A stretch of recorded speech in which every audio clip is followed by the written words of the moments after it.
Okay. Well, we were in the same year in school together in high school. I was there. I got to Hillsborough a year later than Eugene did because I was in another school when I was a freshman. So we really knew each other all through school, and we had a lot of same interests. And I remember when we were seniors, we liked to draw, and we did the background for one of the senior plays. You remember that? Yes. I don't even remember what the play was now, but we did the background for that. We went together the last couple of years of high school and got married a year after we graduated, which was in '57, and this year on December 20th will be 59 years of being together. The first place that we lived was the farm where I grew up. The pictures that we have of the farm where I grew up. We lived there for a year, and then I went to work for a cattle ranch and worked several places, including a feedlot and Hess Manufacturing, drove truck a lot in the winter times, and farmed most all the time. And she was my right-hand person during farming. Got anything to add to that? Mm-hmm. Well, when we moved here to Aulne, when the kids were pretty much grown, and so I went to work here at the elevator at the time the elevator was still here, so I was in the office over there for, I don't know, maybe about 12 years. Those were good times, and enjoyed it. And during the time that she was working, I was farming and driving truck, and the boys were growing up, and they did a lot of the chores during that time. Had 3 boys, Rick, Randy, and Rod, which is Erika's dad. We had a lot of hogs for a while. We had sheep, and later on we got into the cattle business, and we've got a herd of about 100 cows now, of which Erika and Evan both have 5 cows, and the calves that are sold have gone to pay for their part of their college education. And they still have the cows, so they have a start out in the world where they're at today. The place we live now, we moved a house in, built some buildings here. We've lived here for approximately 40 to 45 years now, and plan on staying here the rest of our lives. We moved out here in 1948. The house wasn't near this large. My brother lives here now, and they've added on to the east and to the west. And then I went to school at Aulne, where you will see that there was a schoolhouse, which isn't there anymore. But I spent my life here, my single life here, until I got married, and really enjoyed the creek that was down there, because my sister and I could go down there and look for, and we always wore dresses, so when we went down there we'd put our dresses in our underwear, and then we'd pick up rocks and look for crawdads, and it was a really great time to be in the country with all the trees and the bushes. The site of the first school building was where the cattle are. It was a school that was used for community activities as well as a schoolhouse. The first church meetings were held there, and a lot of the community gatherings were held there. The second picture here of this house is where the newer school building sat, and it was a 2-story brick building with a full basement, had a program hall upstairs where they did the school programs, even had 1 year of high school and 8 grades with 2 teachers. This picture was where there was a 2-story building. They had a grocery store in the bottom store. The top store was a meeting hall. They had Chautauqua plays there. And one interesting thing about that, when they had a Chautauqua play here, it was on a Thursday night. They had prayer meeting in the church on Thursday nights. There was About 15 people showed up for the Chautauqua play, and about 45 people went to the prayer meeting at the church. On the corner there was a filling station that also served as the post office and a grocery store. Next to it was a lumber yard. Comely Lumber sold lumber there, of which the big house that the banker lived in, that lumber came from there. We went on from there past a produce house, a meat market, and then the bank building. But between the bank building and the meat market was about a 6-foot space where a barber went and put a room in there and did a barber shop. From the bank building, there was a mill to grind feed for the farmers. Interesting story from the filling station was that when they were delivering gas there one day, they brought a truckload of gas in and were pumping it into a storage tank. The guys went inside and played cards in the back room. When they came out, the hose had come out of the tank and ran all the gas out on the ground. There was a well right there, and that gas all seeped down into that well, contaminating the ground and the water in the surrounding areas. The water at the church even tasted like gas. And the blacksmith, being a real entrepreneur, would take a can and lower it into the well and skim the gas off of the top of the water and save it and put it in his car, and the kids drove that car to high school. He hardly ever bought gas to pay for the trips to school for the kids. Okay, this area right here is where the Aulne depot sat for the Rock Island Railroad. It ran through here. It was one of the first railroads in the country, and then it went belly up later on in time. It was the place where I got on the first time and went to Wichita on the train. And that was during World War II. It was a lot of troops on that train, and we went down to visit an uncle of mine there. This is the house where the banker lived that ran the bank in Aulne, and there will be a story too of the great bank robbery of the century there. So this is the house that he lived in. This place was also a dentist's office once upon a time. He did dental work there, had a machine that he ran like a bicycle, sat on it and pedaled it, and that's what ran the drill. The story of the bank robbery is the bank was built in 1909, closed in 1929, when a lot of the banks went belly up because of the stock market fall. But that was not what closed the bank. There was a bank robbery, so-called bank robbery there, where the banker said the man came in, robbed the bank, took the money, and ran down the railroad track. Later on, they found out that he had confiscated the money himself. And the picture of the house that you saw was one of the buildings he built with that money. He had a large farm there, 2 houses on there, the first water system in the part of the county, because he had a well on a hill and had gravity flow to his house. But he was found out later, and he was sentenced to 99 years in prison, and as far as I know, he died in prison.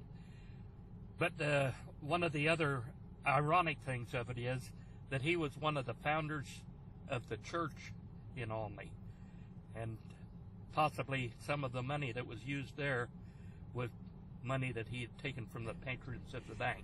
This is the site of my great-grandparents, my mother's parents. In later years, he was sickly, and one day he went out to the outhouse, and he died in the outhouse, and that's where they found him. This was the site of a grain elevator, and previous to that, they had a flour mill here, that ground flour. The flour mill burnt down, and then later on just the elevator and the elevator office was there. There was a grocery store in the elevator office later on, which was a school building that was moved in and converted into a grocery store. On past that, where that evergreen tree is, there was a stockyards where people drove their livestock in, pigs, cattle, sheep. They loaded them onto a railroad car that was positioned there so that they could move them in and load them up that way, haul them to market. When I was in grade school in my younger years there, I was fascinated by the Aulne grocery store, and they had so much gum, and especially bubble gum. And one time I stole a package of gum, and I lived with that for years, and I finally confessed that would have been my husband's, what was it, Eugene? Lee Winkley's. Uncle. My husband's uncle and his wife, and I finally confessed it, and they just laughed, they just chuckled about that, but see, it was on my conscience all those years, but I finally got it off my mind. This is the place where I was born and grew up. I lived here till 1957 when my parents moved to Marion. The land was homesteaded years ago by a person, and my granddad bought it. I spent the first 10 years of my life here before we had electricity. World War II came and went. They promised electricity, and they put up the lines, and we wired the house, and still no electricity. And on the 22nd of December, they had promised electricity by Christmas, and my brother and I were playing with the light cord that had, we had lights on the tree already, expecting electricity by Christmas time, and we were plugging it in and unplugging it. I came home from school one day on the 22nd of December, was changing clothes to go out and do some chores, when the lights came on the tree. And that was the most memorable Christmas that I can remember. Life changed then, because we could have a refrigerator and a toaster and electric stove and all kinds of new appliances. This is the location that the grade school was in, the country school where I went to school. We had all 8 grades in one room with one teacher. She had to teach all 8 grades. The biggest attendance we had in this school was 12 pupils throughout the 8 grades. The one year, there was only 3 of us here, 2 of us in the 7th grade and 1 in the 3rd grade. And the one in the 3rd grade came from another district that had only that 1 pupil in it, so he came and went to school with us. But can you imagine a teacher teaching all 8 grades? Bicycle belonged to my aunt. She never did learn to ride a 2-wheel bicycle, but she could stay on this bicycle. My mom had one similar to it, but it had 2 wheels on the front and 1 wheel on the back. So that was how they got around. Okay, this is the area that my grandfather purchased when he started farming, when he got married around 1900. I don't exactly, of course I don't remember it, but when he bought this land, it was all prairie, and he broke it out and farmed it ever since. The pile of debris you saw there was where the house was pushed down. They're cleaning up all the buildings here, and it's just was wasteland, and we're going to try and farm it now. The land, when they bought it from the railroad, cost $7 an acre. The land across the road the other day sold for $4,360 an acre. So you can see the difference in the price of the land. This little house that we're coming to is where my uncle lived. Him and his wife moved in there. They moved this house in from down by Peabody. They pulled it with 2 tractors down the road and pulled it in there, and then added on the protruding 2 bedrooms there. It was just a small house, and they lived in there all their married years. My grandparents lived in the house back there for their married years, and this place has been in the family for well over 100 years. So this is the farm that was broke out from original prairie by my granddad.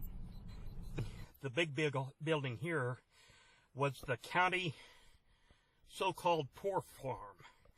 It was where the unfortunate people that couldn't make a living came, and the county supported them. They were fed there, they were housed there. It became kind of a degraded place because there was a lot of people that weren't mentally capable that ended up living there, and later on a lot of the kids called it the insane asylum, which it really was not. It was just for the unfortunate people of the county that couldn't make a living. The little building, I think, was used for maybe some servant quarters or some laundry rooms or something like that. The cemetery here was for the people that passed away while they lived there, and they were buried here because they had no family to care for them. And the one stone with the little insignia on that says Negro Boy was in the far back corner, which goes to show the racial prejudice of the time, and they just did not have the rights of the other people. There wasn't even a name on it, just Negro Boy. We farmed the ground around the buildings here, and the people had nothing to do that lived there. We'd be plowing there, and sometimes I'd look back and there'd be 4, 5, 6, 7 people walking along behind the plow just for something to do. They had nothing to do, no television, no anything like that, and that was the way they passed their time, just out walking along, sometimes picking up earthworms and just killing time that way. This building here was where the county used to store dynamite when they used dynamite in building the roads and like. And the explosion at Oklahoma City where Timothy McVeigh blew up the building, supposedly this dynamite was stored here and he stole it out of there some way. And that's our claim to fame for this part of it. This countryside, years ago, when the land was settled and it was homesteaded, people would get 80 acres, they'd build a house on there, and pretty near every quarter mile to half mile there would be a farmyard and people lived there. Of course, those places are all gone by now. When we look around, there's a lot of hedge trees in different areas, and now people like to dig the hedges out so that they could have more land to farm, but at that time they purposely put the hedges in to mark their territory. This is the homestead of my grandfather's parents. He was born here. They came over from England. They were pioneers. They were true pioneers. Came over in covered wagons and settled here. This was railroad ground, purchased from the railroad. The government gave the railroad every other section catty corner, and it was sold to people to start farming, and that's where my great-grandparents lived. At the time that this was a booming town, a lot of the people came here on Saturday nights to get their groceries, and the main street was crowded. There were approximately 400 people that lived here once upon a time, and one of the highlights of that was it was a site that was chosen among other sites to put Tabor College in, and Aulne lost out because it was not a prominent Mennonite area. The present population of the town today is approximately 22 people, various dogs and cats and other things, but that's how much it has declined over the years.